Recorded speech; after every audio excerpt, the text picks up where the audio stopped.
Bismillahirrahmanirrahim. Nawaitu ta'aluma wa ta'lima wa tadhakkura wa tadhkira wan naf'a wal intifa'a wal ifadata wal istifada wal hassa ala tamasuki bi kitabillah was-sunnati rasulihi wa du'a ilal huda wad dalalata alal khair ibtigha'a wajhillahi wa mardatihi wa qurbihi wa qurbihi wa thawabihi wa thawabihi subhanahu wa ta'ala. Bismillahirrahmanirrahim. Qala al-musannif al-imam Syekh Ja'far al-Barzanji nafa'anallahu bi ulumihi fid darain amin. Alhamdulillah kita bisa lanjutkan lagi daripada pengajian kita ya. Kemarin itu kita menjelaskan tentang masalah nasabnya daripada Nabi Muhammad SAW. Dan seperti yang saya janjikan kemarin, kalau kita berjumpa lagi, kita akan mengkaji daripada kitab Al-Barzanji ya. Apa kitab Barzanji ini? Kitab Barzanji ini adalah kitab yang menjelaskan tentang perjalanan Nabi Muhammad SAW, baik daripada sebelum dilahirkan, seketika dilahirkan, ketika perjalanannya, nasab-nasabnya, segala sesuatu sebab macamnya, sampai daripada yang namanya akhir perjalanan Nabi Muhammad SAW.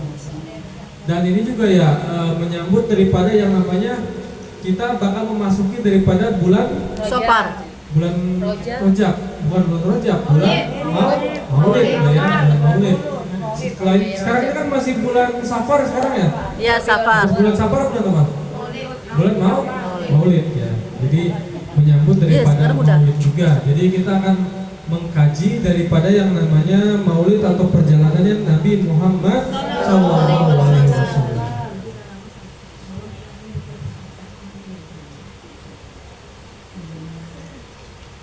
Bismillahirrahmanirrahim. Seperti biasa ya, kalau misalkan suatu kitab itu biasanya ada pembukaannya, ada yang namanya iftitahnya atau pembukaannya. Al-jannatu wa na'imuha sa'dun liman yusalli wa yusallim wa yubarik alaihi. Sallu alaihi. Al-jannatu itu artinya adalah surga. Wa na'imuha, dan kenikmatan daripada surga itu sendiri.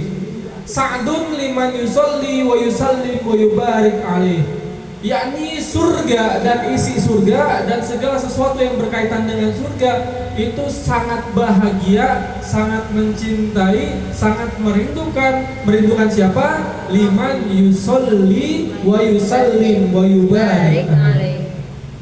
Surga itu dan seluruh isinya itu sangat mencintai atau sangat merindukan manusia yang bersalawat kepada Nabi Muhammad SAW. Yang dimana salawat itu sendiri itu tergantung daripada pembacanya, ya, digantungkan daripada pembacanya. Innallaha wa malaikatahu yusholluna 'alan nabi. Ya ayyuhalladzina amanu Sallu alaihi wa sallimu taslima. Yang artinya adalah sungguhnya malaikat dan Allah Subhanahu wa taala bersalawat kepada Nabi. Anna salawat, kalau yang namanya salawat itu digantungkan terhadap daripada penyebutnya. Malaikat bersalawat, Allah bersalawat, manusia juga bersalawat. Lalu apa makna daripada yang namanya sholawat? Sholawat sendiri itu tergantung daripada orang yang membaca, bukan tergantung orang, maksudnya tergantung daripada sesuatu yang membacanya. Kalau misalkan sholawat digantungkan daripada yang namanya ayat yang tadi innallaha wa malaikatahu yusholluna 'alan nabi. Kalau misalkan makna daripada sholawat Allah bersolawat, itu artinya adalah Allah memberikan yang namanya rahmat. Ya. Jadi ketika innallaha yusholluna 'alan nabi, innallaha wa malaikatahu yusholluna 'alan nabi. Ketika ada ayat innallaha itu sholawat, ya ini ya berarti Allah itu memberikan rahmatnya kepada siapa? Kepada Nabi Muhammad Sallallahu alaihi wasallam. Wa malaikatahu, dan malaikat-malaikatnya Allah Subhanahu wa taala. Tapi ketika malaikat itu bersolawat, maknanya bukan memberikan rahmat, ya. Maknanya apa? Maknanya adalah beristighfar. Ya, istighfar itu apa? Mohon ampun. Mohon Ampun. Memohon ampun. Memohon ampun untuk siapa? Memohon ampun untuk orang atau manusia yang membaca sholawat. Selawat. Nah, gitu. Jadi kalau ketika Allah bersolawat, maknanya Allah memberikan rahmat. Tapi ketika malaikat bersolawat, maka artinya adalah malaikat beristighfar. Nah, di sini sendiri sholawat sendiri artinya adalah doa bil khair. Faidah udifat ilallah ta'ala karena mana ziaratul in'am al-muqruna bita'dimi wa tabjil. Jadi maknanya ketika Allah itu berselawat berarti memberikan rahmatnya, memberikan rasa ta'adimnya, memberikan rasa penghormatannya kepada orang yang diagungkan. Siapa? Yaitu adalah Nabi Muhammad Sallallahu Alaihi Wasallam. Anna sholata minallah rahmat. Jadi ada hadis yang diriwayatkan oleh Imam Ibnu Abbas bahwasanya anna sholata minallahi rahmat, bahwasanya salawat kalau misalkan itu dari Allah artinya adalah rahmat. Wa minal abdi ad-du'a. Sedangkan kalau misalkan salawat itu digantungkan kepada manusia biasa, kepada manusia yang seperti kita ini yang bersolawat yusholluna 'alan nabi, maka kita diperintahkan yang namanya bersolawat. Berarti sholawat artinya adalah doa. Ya, artinya adalah doa. Lalu timbul pertanyaan, Nabi itu adalah manusia yang paling sempurna, manusia yang paling baik, manusia yang sudah dipastikan surganya oleh Allah Subhanahu wa taala. Lantas bagaimana mungkin manusia yang sudah dijamin surganya oleh Allah Subhanahu wa taala tapi malah apa? Malah kita mendoakan daripada Nabi. Nah, ini kan pasti begitu ya. Ya. Kita kan mendoakan Nabi kan, apa segala macamnya, memuji Nabi, apa segala macamnya. Nah, Nabi itu orang yang terjamin, sedangkan kita belum terjamin. Kita tuh yang dijamin sama Allah, kita tuh apa? Mati. Ya. Kita tuh yang udah pasti dijamin sama Allah adalah mati. Kalau misalkan surganya juga belum dijamin, selamat di kuburnya juga belum dijamin, selamat di yaumil akhir juga belum terjamin. Yang sudah terjamin dari kita manusia yaitu adalah mati. Tidak ada manusia yang nggak mati. Nah, lantas kenapa manusia yang belum terjamin seperti kita malah mendoakan Nabi? Jadi dikatakan bahwasanya ya, kalau misalkan kita itu bersalawat kepada Nabi Muhammad SAW, sebenarnya al-haqiqat, sebenarnya secara hakikat itu artinya adalah mendoakan diri kita sendiri. Ada hadis dari Nabi Muhammad SAW, man sholla alayya wahidan sallallahu asyratan. Barang siapa yang bersalawat kepadaku, kata Nabi Muhammad SAW, maka akan dibalas dengan 10 kali salawat. Ya. Berarti ketika kita mendoakan Nabi, ketika kita bersalawat sama Nabi, segala macamnya, maka kita itu akan mendapatkan salawat setara dengan 10 kali lipat. Ya. Salawat dari siapa? Salawat dari Allah. Salawat dari siapa? Salawat dari malaikat. Gitu. Jadi ketika kita bersalawat, maka kita mendapatkan rahmatnya Allah yang tadi saya katakan di awal. Ketika Allah bersalawat, maknanya adalah memberikan rahmat. Kalau misalkan malaikat, artinya salawatnya adalah beristighfar. maka udah mendapatkan rahmat, juga kita mendapatkan ampunan dari Allah Subhanahu wa Ta'ala tanpa perlu lagi yang namanya beristighfar. Maka daripada itu pula, sholawat adalah salah satu zikiran, salah satu amalan yang tidak tertolak, yang pasti bakal diterima oleh Allah Subhanahu wa Ta'ala.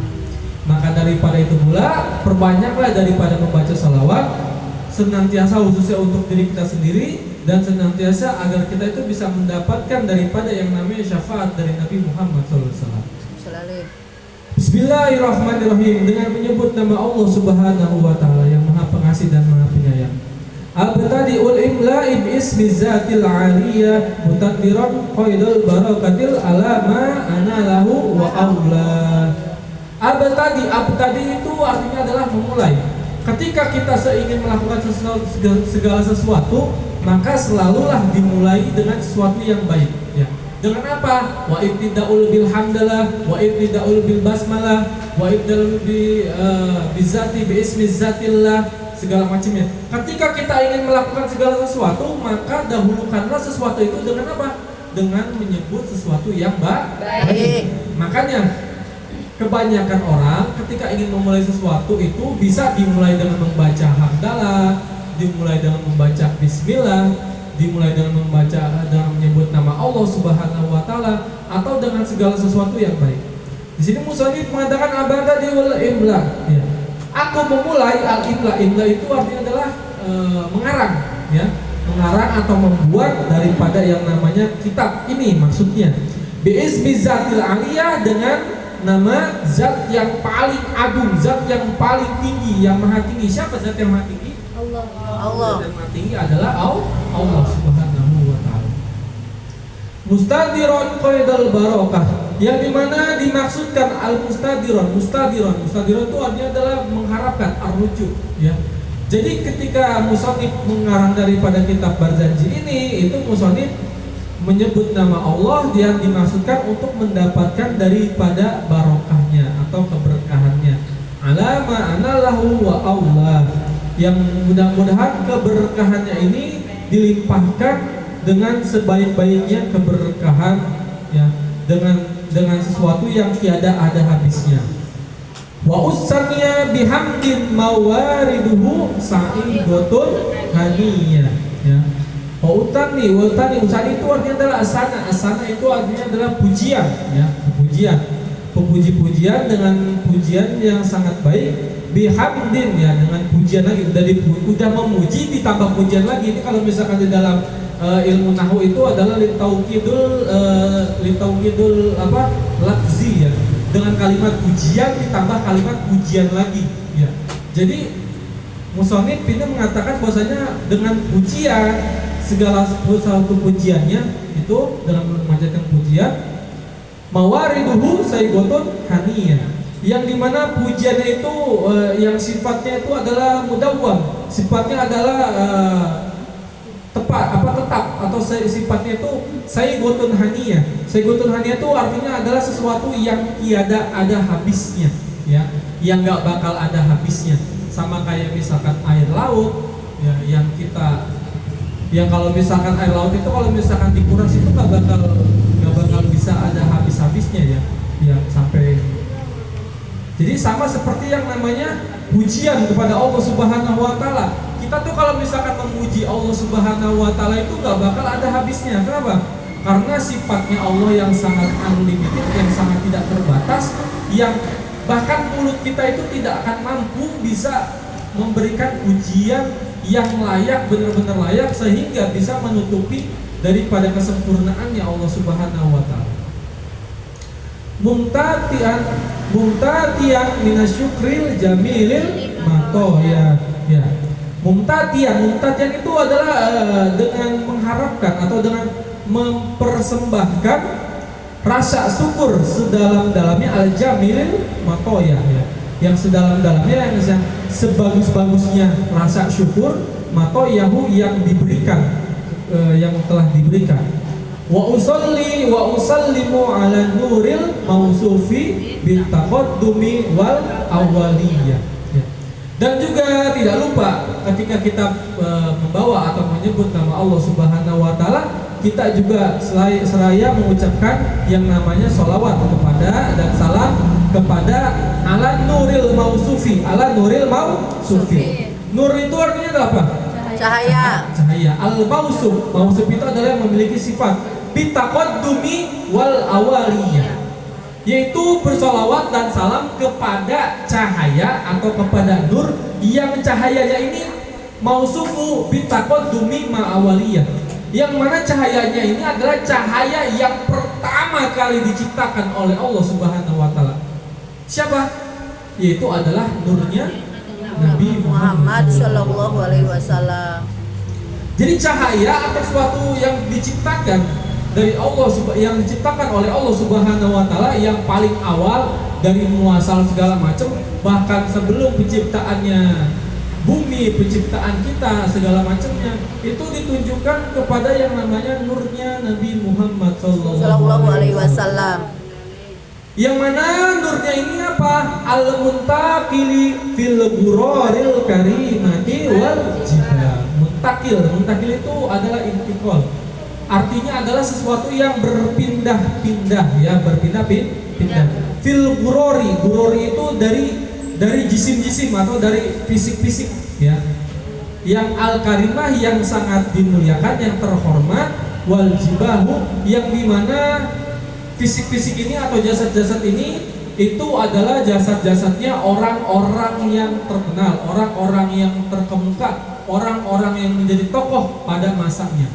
Jadi nurnya Nabi Muhammad SAW itu selalu dipindah-pindahkan dari generasi ke generasi sampai akhirnya ditinggalkan kepada jasadnya langsung Nabi Muhammad SAW. Ya, jadi kalau misalkan di dalam kisahnya itu nurnya Nabi diturunkan melalui dari Nabi Adam. Ya, melalui Nabi Adam terus ke Nabi Adam Idris. Nabi yang lainnya, ya, ke Nabi Idris, terus juga kepada generasi setelahnya itu Nabi Ibrahim, generasi setelahnya lagi sampai ke kakeknya Nabi Abdul Muthalib, sampai ke Sayyid Abdullah, barulah sampai ke yang namanya berpindah lagi ke Sayyidah Aminah. Habis itu baru berpindah lagi ke Nabi Muhammad SAW. Jadi nurnya Nabi Muhammad SAW ini memang berpindah-pindah seiring berjalannya waktu sampai menuju ke jasad aslinya atau ke fisik yang aslinya.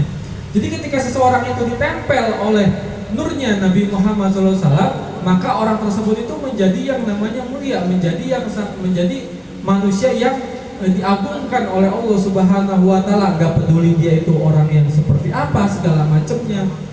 Begitu pula dengan realita di dalam kehidupan ini. Ketika kita itu ingin mendekatkan diri kita kepada Allah Subhanahu wa taala, ketika kita ingin diangkat derajatnya oleh Allah Subhanahu wa taala, ketika kita ingin dipandang oleh Allah Subhanahu wa taala, maka perbanyaklah yang namanya membaca sholawat kepada Nabi Muhammad SAW. Jadi ada beberapa ketentuan di mana ada manusia itu memang tidak memiliki tidak memiliki esensi atau tidak memiliki pengaruh apa-apa di dalam dunia ini, bahkan dilirik oleh Allah pun itu nggak ayal, ya, maksudnya nggak yang dilirik sama Allah. Kayak kita ini kan manusia yang hidupnya juga nggak jelas, yang masa depannya nggak tentu, yang kuburannya belum tentu selamat, yang di akhiratnya juga belum tentu selamat, yang bahkan kalau kita berdoa pun itu doanya itu nggak tahu dikabulkan apa enggak, ya. Tetapi ketika kita membaca sholawat, kita itu akan diangkat derajatnya oleh Allah Subhanahu wa taala. Kalau misalkan di dalam kitab berjanji atau di dalam kitab Maulid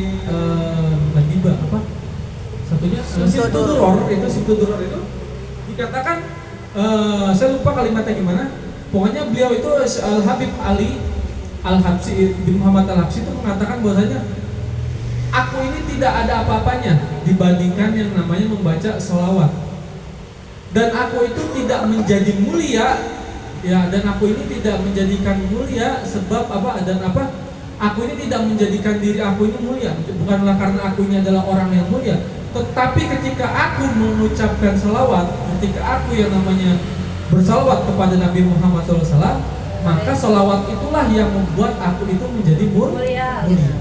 Jadi itu bahkan sekelasnya Al Habib Ali bin Muhammad Al Habsyi, yang dimana merupakan ulama yang sangat hebat juga, yang karangannya banyak dan itu juga terstruktur segala macamnya.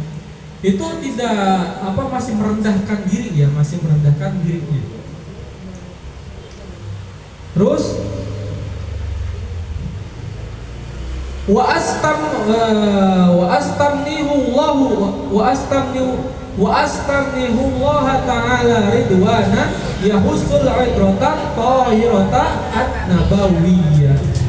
Yang dimana di sini juga dikhususkan untuk apa? Untuk meminta ridwanan. Ridwanan itu meminta daripada yang namanya ridho. Ya. Ridhonya siapa? Ridhonya Allah Subhanahu wa ta'ala. Yahussul idratan tahiratan nabawiyah. Yang dimana ini dikhususkan untuk daripada yang namanya keluarganya para Nabi Muhammad SAW An-Nabawiyah. Wa ya'ummu as-sahabah wal atba'a wa man wala. Dan ya'ummu diumumkan atau misalkan juga mendapatkan daripada yang namanya keridhoannya juga kepada para sahabat wal atba'a dan para tabi'in juga wa man wala, dan kepada orang-orang yang mengikuti daripada tabi'in dan mengikuti daripada tabi'in. Wa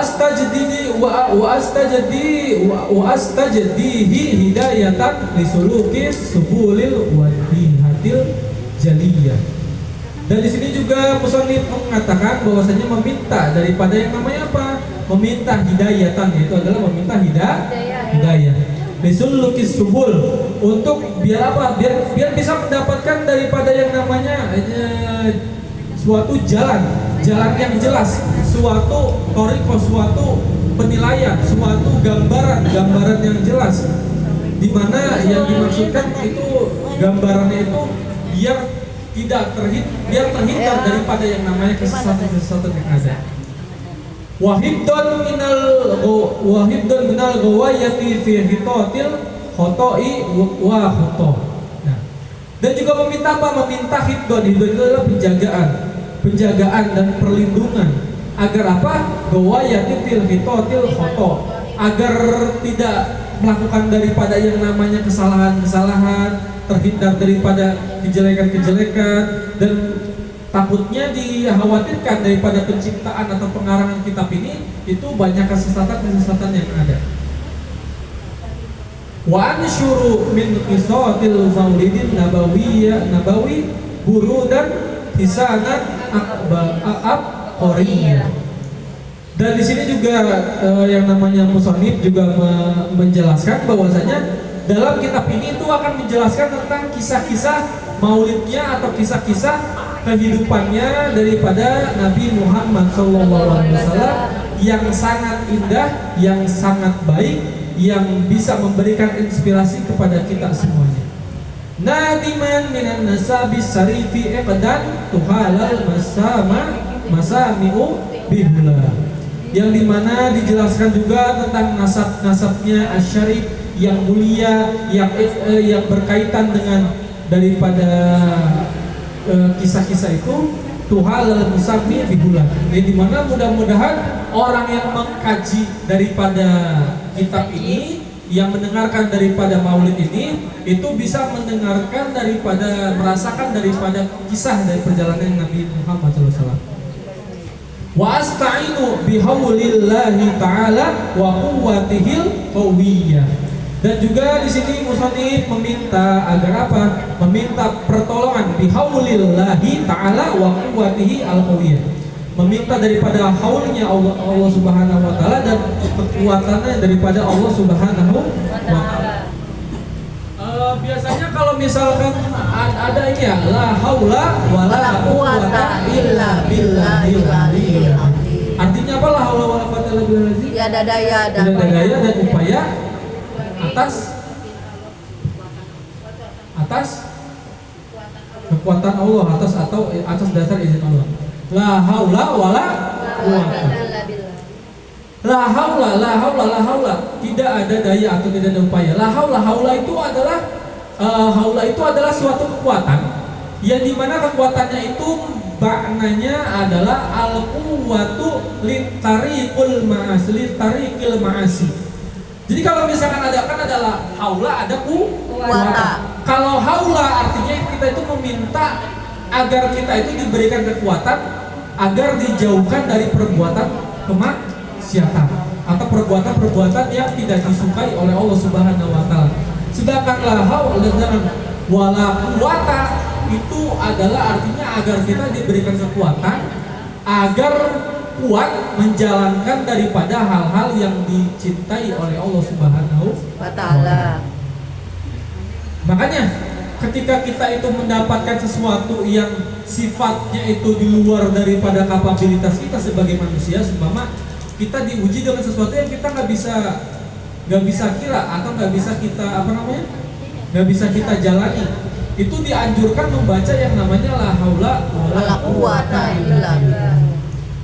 Biar apa? Biar maknanya itu bentuknya itu adalah kepasrahan kita, ketawakalan kita terhadap Allah Subhanahu wa taala. Contohnya sesuatu yang nggak bisa kita lawan itu seumpama kayak misalkan masalah kena banjir atau terkena yang namanya bencana-bencana alam, terkena yang namanya kecelakaan, terkena yang namanya musibah yang lainnya. Itu kan sesuatu yang kita nggak bisa prediksi kapan datangnya, ya. Nggak bisa kita tahu kapan ini, meskipun kita udah berhati-hati. Sehebat-hebatnya kita bisa nyetir, ya, sehebat-hebatnya orang itu bisa nyetir motor, itu juga ketika dia itu nyetir motor di jalan raya itu nggak bakal belum tentu aman, ya.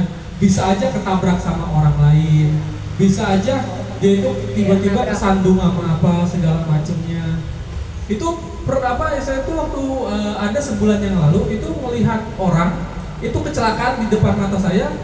Itu karena apa? Karena dia itu nabrak kucing, ya, karena nabrak kucing. Jadi dia itu pas banget di depan saya itu. Ketika saya lagi bawa motor, untungnya saya nggak terlalu bawa itu, nggak terlalu kenceng-kenceng lah ya. Nah situ dari jauh tuh udah lihat ada kucing tuh kayak mau nyebrang gitu lah ya. Cuman nggak tahu apa yang dipikirin sama orang yang di depan. Itu dia mau motornya tuh lumayan agak kenceng lah, sekitar 50-an lah ya, 50-an atau 60-an ke atas. Tiba-tiba akhirnya kucingnya juga nggak ada ragu-ragunya sama sekali, itu nabrak kucing. Akhirnya dia itu jatuh. Nah hal-hal yang kayak gini kan kita nggak bisa memprediksi, nggak bisa kita bakal tahu apakah kita, meskipun dia itu pakai helm, itu orangnya pakai helm, tapi ketika dia jatuh itu mukanya tuh lecet. Dia nggak terlalu parah ya, cuman lumayan yang namanya dia itu tetap musibah juga ya. Dia tuh di depan muka saya itu jatuh, akhirnya ditolongin segala macamnya, itu kucingnya tuh mati ya, kucingnya tuh mati ditabrak sama orang itu. Nah hal-hal yang seperti itu adalah hal-hal yang sifatnya keluar daripada kapabilitas kita sebagai manusia. Terkadang kita sebagai manusia itu merasa diri kita tuh sombong, merasa diri kita tuh mampu, merasa diri kita itu bisa melakukan segala sesuatu segala macamnya, dan lupa akan kadarnya kita itu sebagai manusia. Nah sebenarnya kalau misalkan kita sebagai manusia itu kan suka dikasih yang namanya ujian kan, suka yang namanya dikasih ujian. Sebenarnya makna dikasih ujian itu apa sih? Apakah biar kita kuat? Dikasih ujian itu biar apa? Biar kita kuat apa bukan? Hah? Biar kita sabar. Biar kita apa? Ujian dari Allah itu sebenarnya apa? Ibu-ibu tahu nggak sebenarnya tujuan niatnya Allah ngasih kita ujian itu apa? Atau ujian-ujian yang sifatnya itu bukan kita yang bisa ngelewatin, seumpama nih ya. Kalau ujian yang bisa kita lewatin, seumpama ibu-ibu dikasih ujian tulis, ya, entah ujian sekolah atau ujian PNS atau ujian apa, itu kan kita yang ngisi sendiri ya, jawabannya dari kita segala macamnya. Berarti kalau kita nggak lulus ya berarti emang kita bodoh aja atau kita nggak ngerti aja atau apa segala macamnya. Nah berbeda dengan yang namanya ujian kehidupan, ya. Ujian kehidupan tuh yang diberikan oleh Tuhan itu sebenarnya maknanya apa? Maksudnya apa? Biar apa? Ada yang tahu nggak? Maksudnya ujian yang Allah berikan kepada diri kita itu maksudnya apa?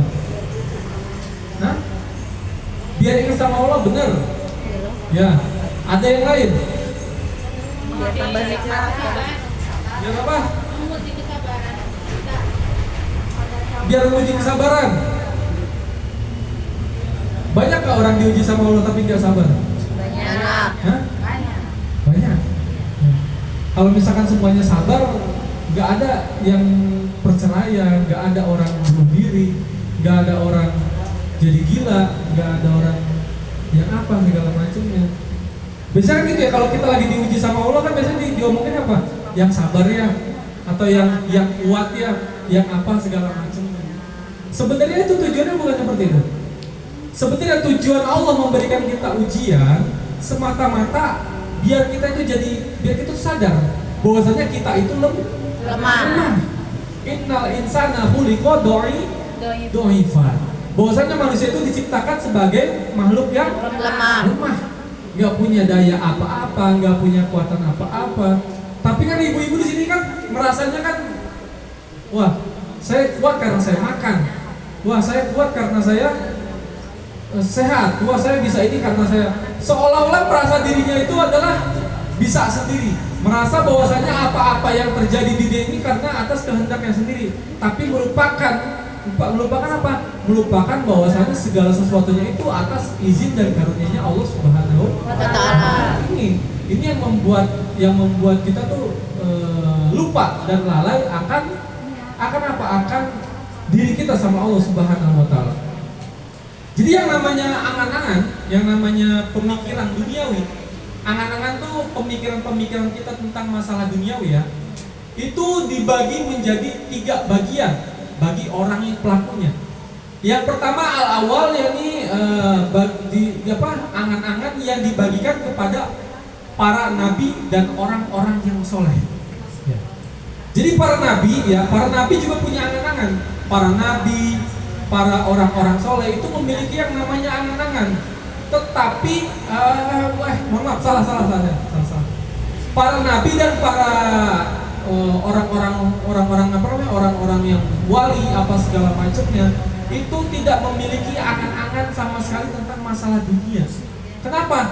Karena setiap harinya para rasul dan para aulia atau para wali itu setiap hari selalu mengingat yang namanya kematian. Beda sama kita yang setiap harinya itu ingat sama duniawi. Kalau para nabi dan para aulia itu selalu mengingat yang namanya kematian. Itu di setiap harinya, di setiap detiknya, mungkin di setiap menitnya itu selalu mengingat yang namanya kematian. Ya. Jadi kalau misalkan kita kan kalau kita kan sholat ingat sama dunia, terus ngaji juga ingatnya dunia, terus apalagi pokoknya mau ngelakuin hal-hal baik aja selalu ingat yang namanya dunia. Tapi kalau para nabi, para rasul dan yang lain-lainnya itu bukan tapi nggak pernah ingat sama sekali yang namanya dunia. Dunia itu cuma sekedar formalitas saja, ya, cuma sekedar formalitas. Yang diingat itu hanyalah kematian.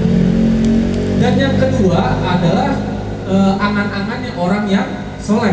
Angan-angannya orang yang soleh itu seperti apa? Angan-angannya orang soleh itu adalah angan-angannya dia kadang ingat akhirat, kadang ingat masalah dunia. Dan angan-angannya orang yang soleh ini angan-angannya yang tidak sampai orang tersebut itu sampai lalai kepada akhirat. Ya, jadi dia ingat yang namanya dunia, tapi dunia itu maksudnya adalah dunia sebagai fasilitasnya. Jadi dia itu ingat yang namanya duniawi ya sekedar karena dia lapar aja. Dia ingat yang namanya duniawi ya sekedar karena dia tuh pengen ibadahnya lebih enak aja. Nah, ini adalah angan-angannya orang yang soleh. Jadi angan-angannya orang soleh tuh yang nggak sampai membuat dirinya itu lalai akan yang namanya akhirat. Dan yang ketiga adalah al-maghrur wal jahal ya. Dan yang ketiga adalah angan-angannya orang-orang yang tidak beruntung atau orang-orang yang bodoh.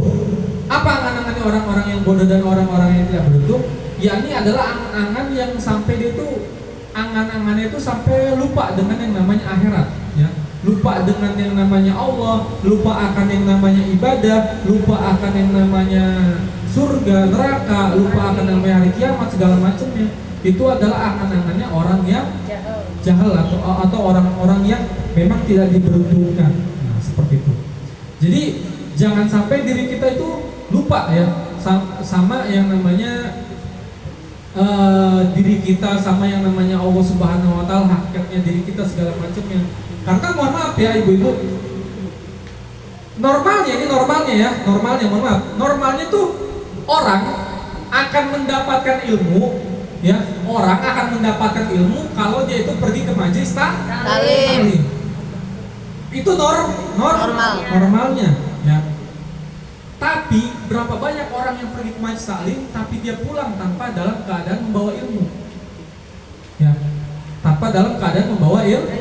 Dia ke majelis taklim tapi nggak dapat apa-apa, ya. Maka ketika Allah sayang sama orang tersebut, ini orang pergi ke majelis taklim tapi nggak pernah dapat ilmunya, nggak pernah dapat berkahnya, nggak pernah ngedengerin daripada yang namanya ustadznya atau apa segala macamnya, maka Allah akan memberikan jalan yang berbeda, ya, jalan yang tidak normal. Tadi kan kalau normalnya dapat ilmu di majelis taklim. Nah biasanya gimana? Ketika Allah masih sayang sama orang tersebut, tapi Allah pengen ngasih dia ilmu, biasanya melalui dengan jarak yang namanya diberikan ujian, diberikan yang namanya cobaan. Oh ini orang pergi dinasihatin sama orang tuanya masih nggak ngedengerin, dinasihatin sama gurunya nggak ngedengerin, dinasihatin sama temennya nggak ngedengerin. Gimana nih caranya biar dia bisa mendapatkan bisa dengerin yang namanya nasihat? Akhirnya diberikan yang namanya ujian. Karena kalau ketika orang udah dikasih ujian, mohon maaf, nah ketika orang dikasih ujian itu biasanya tiba-tiba itu ingat sama Allah, ya, tiba-tiba itu ingat sama Tuhan, tiba-tiba tuh jadi ngerasa paling religius lah, ya, paling yang paling taubat lah istilahnya, apa segala macamnya. Makanya hal inilah yang mendasari setiap orang itu bisa memiliki yang namanya, bisa diberikan cobaan sama Allah itu karena kasih sayangnya sama Allah Subhanahu Wa Taala. Terus bagaimana ketika ada orang yang dia ke majelis taklim nggak dapat ilmu, dikasih cobaan dia juga nggak dapat ilmunya, maksudnya nggak bisa belajar daripada cobaannya atau ujiannya, maka orang-orang ini adalah orang-orang yang nantinya ditakdirkan oleh Allah Subhanahu Wa Taala sebagai orang-orang yang tidak mendapatkan rahmatnya Allah Subhanahu Wa Taala. Summa na'udzubillahi min dzalik. Jadi kemana-mana. Oke, mungkin ada pertanyaan?